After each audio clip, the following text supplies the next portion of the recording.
She was 19 and owned nothing but the clothes on her back, a canvas sack of tools, and the $58 her stepmother had pressed into her hand.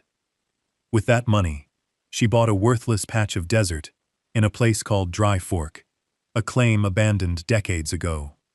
But what nobody knew, what the land agent didn't mention, was that the desert had swallowed a whole locomotive there, and locked inside its cab was a secret that would change her life forever.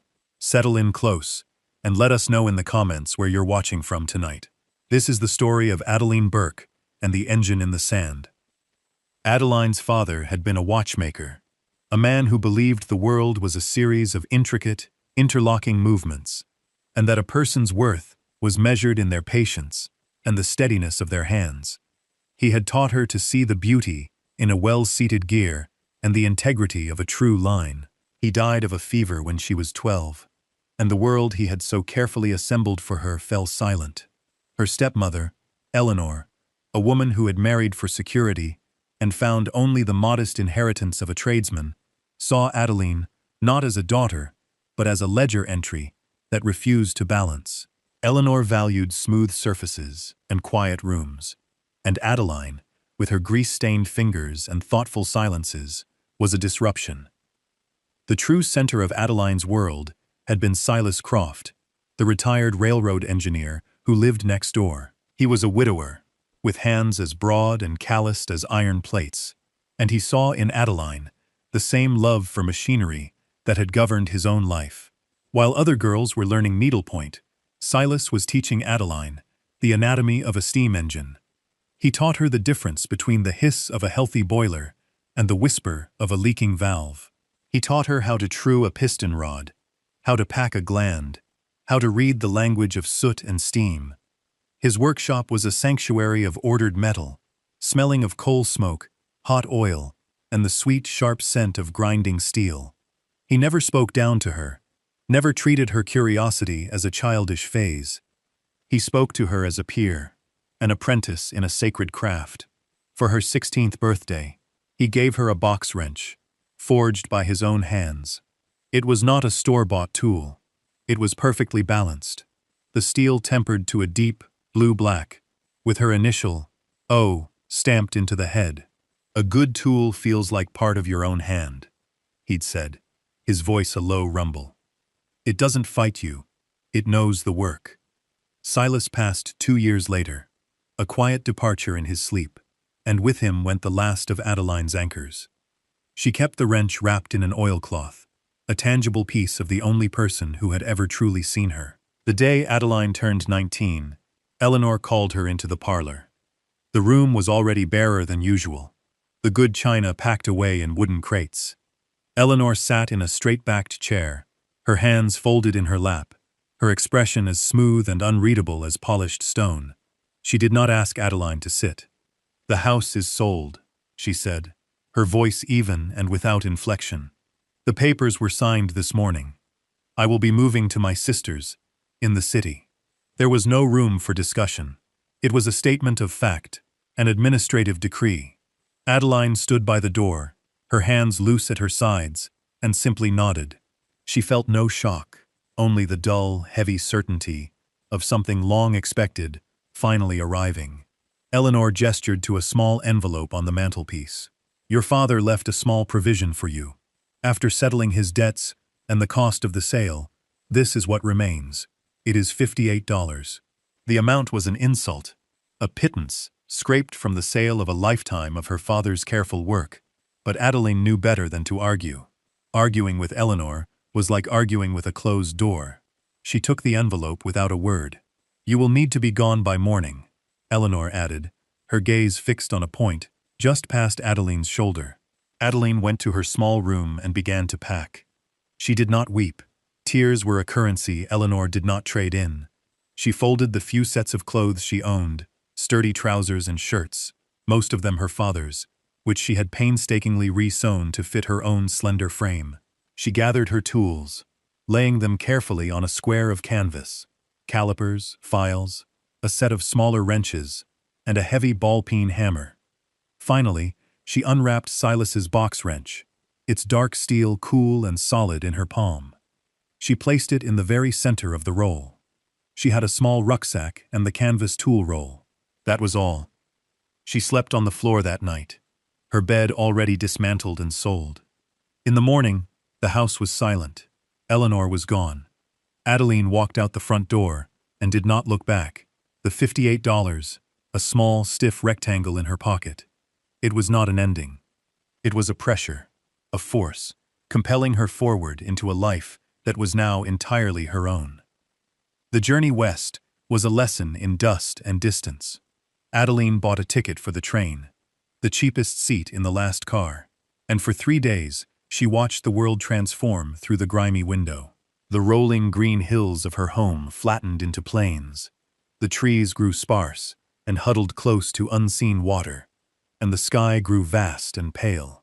The rhythmic clatter of the wheels on the rails was a familiar comfort, a language Silas had taught her to understand.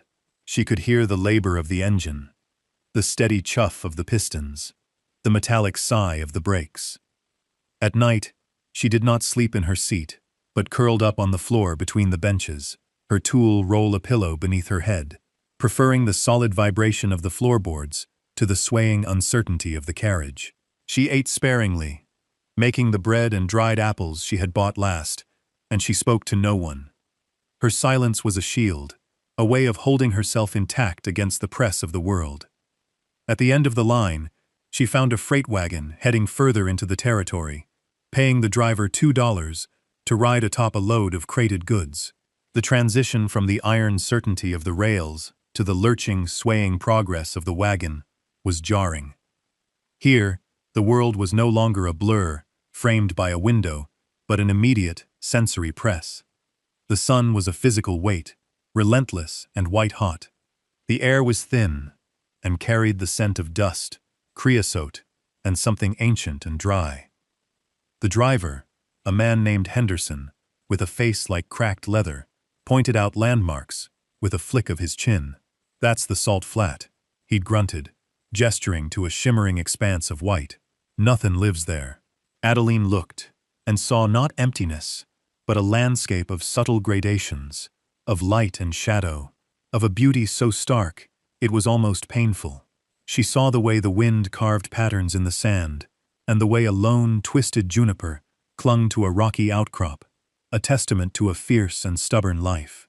She learned the rhythms of the desert, the cool clarity of the mornings, the crushing heat of midday, and the profound, star-drenched silence of the nights.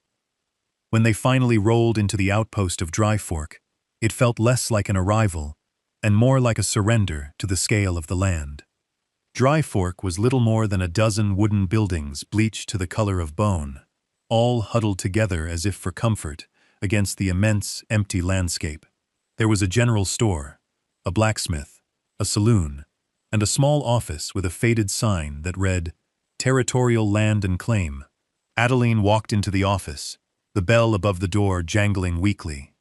The agent was a thin man with a green eyeshade, hunched over a large, curling map pinned to the wall. He looked up, his expression a mixture of boredom and surprise. "Help you?" he asked.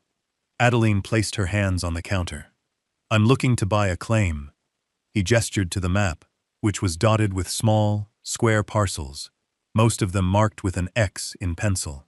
"Not much left that's worth having," he said. "The good water claims are all took." Adeline's eyes scanned the map, moving past the desirable plots near the creek bed and out toward the edges, where the land was marked as arid and rocky. Her finger stopped on a small, unmarked square several miles from town. "What about this one?" The agent squinted. "Ah, that's the buried engine claim. Been on the books for 20 years. Nobody's ever wanted it." He explained that a flash flood, back in the 70s, had washed out a spur line, burying a locomotive and its tender under a mountain of sand and rock. The railroad company had written it off as a total loss, and the land had reverted to the territory. "It's yours for the filing fee," the agent said with a shrug. $15. "But I'm telling you, miss, there's nothing out there but sand and scrap." To him, scrap was worthless. To Adeline, who had learned from Silas that nothing made of good steel was ever truly worthless, it sounded like a promise. "I'll take it," she said, and counted out the $15. She walked the 3 miles out of town, following the agent's crude map. The sun was high and hot. Finally, she saw it. It wasn't just a pile of scrap. It was a monument. The sand had drifted up against it like a great wave, burying it to the top of its boiler. Only the smokestack, the steam dome, and the top of the cab were visible, jutting from the dune like the bones of some great, extinct beast. It was a mogul, a 260, she recognized instantly, a powerful freight hauler.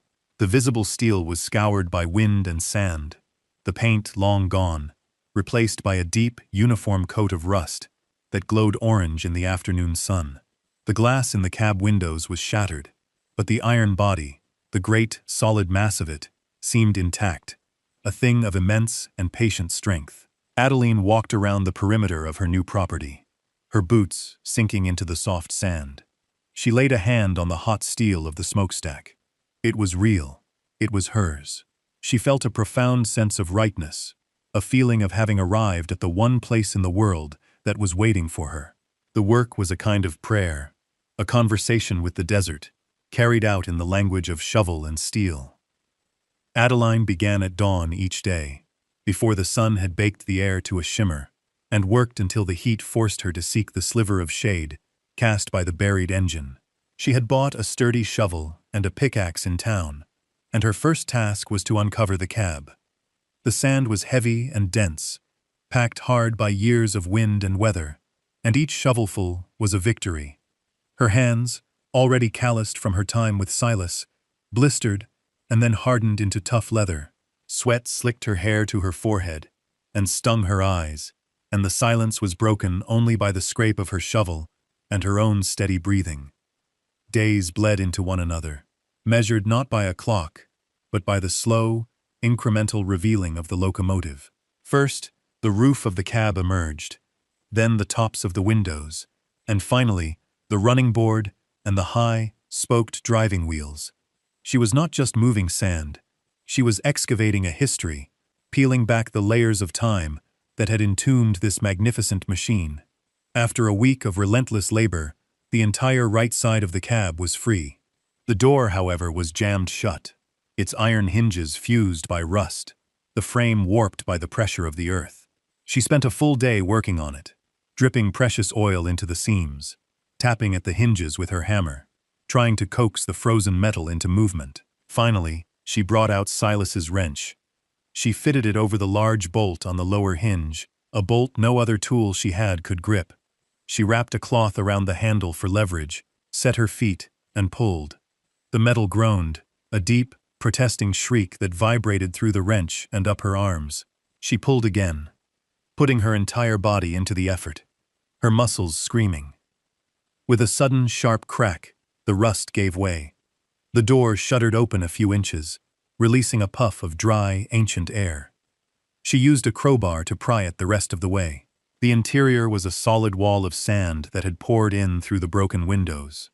It took her another 2 days to empty it, bucket by bucket, until she could finally stand inside the cramped iron space. The engineer's seat, its leather upholstery cracked and faded, was still bolted to the floor. The gauges on the back head were shattered, their needles frozen in time. As she was clearing the last of the debris from the firebox, her fingers brushed against something that was not brick or sand. It was a small steel box, no bigger than a loaf of bread, welded shut and tucked deep into a corner. Her heart hammered against her ribs. She worked at it carefully, using a cold chisel and her hammer to break the welds. The lid finally came free. Inside, nestled in a bed of dry cloth, was a stack of banknotes, a small leather-bound journal, and a single, perfectly smooth, gray and white agate. She sat back on her heels, the desert sun streaming through the cab window, and opened the journal. The first page was not a log entry, but a letter, the handwriting a neat, steady cursive. "My name is Elias Vance. I was the engineer of this engine, number 47. If you are reading this, then the flood got the better of me, and the railroad has given us up for lost. We were caught in a flash flood in a narrow canyon, and the track washed out from under us. The water pushed us here, before the sand came and buried us. Inside this box is my life savings, $370. It is not a fortune, but it is an honest sum earned over 20 years on the rails. There is also a journal of my runs, and an agate my daughter gave me for luck. She was taken by the fever when she was 6. I have no other family to leave this to. If you have found it, it is because you have worked for it. Use it to build something good. Do not let the desert have the last word. Adeline closed the journal, her fingers tracing the name Elias Vance. She looked at the money, the tangible result of a man's life of labor. She picked up the agate, its surface cool and smooth against her palm.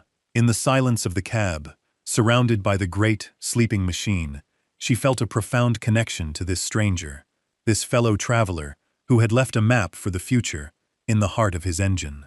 The $370 felt heavier than gold in her pocket. It was not just money.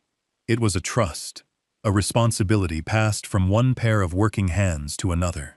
Adeline walked back into Dry Fork, no longer a transient with a foolish notion, but a woman with capital and a plan. Her first purchase was a proper canvas tent, thick and waterproof, and a small wood stove that could ward off the surprising chill of the desert nights. She bought sacks of flour, beans, and coffee, a new set of work gloves, and 2 large barrels for water. She now had the means not just to survive, but to establish a real foothold. Her quiet, relentless work on the engine had not gone unnoticed. A young man named Caleb, who made his living hauling water from the deep well east of town, began to make the trip out to her claim. The first time, he simply left a full barrel near her campsite without a word. Adeline found him in town the next day and paid him for the water and for the next month's deliveries. A silent agreement was struck.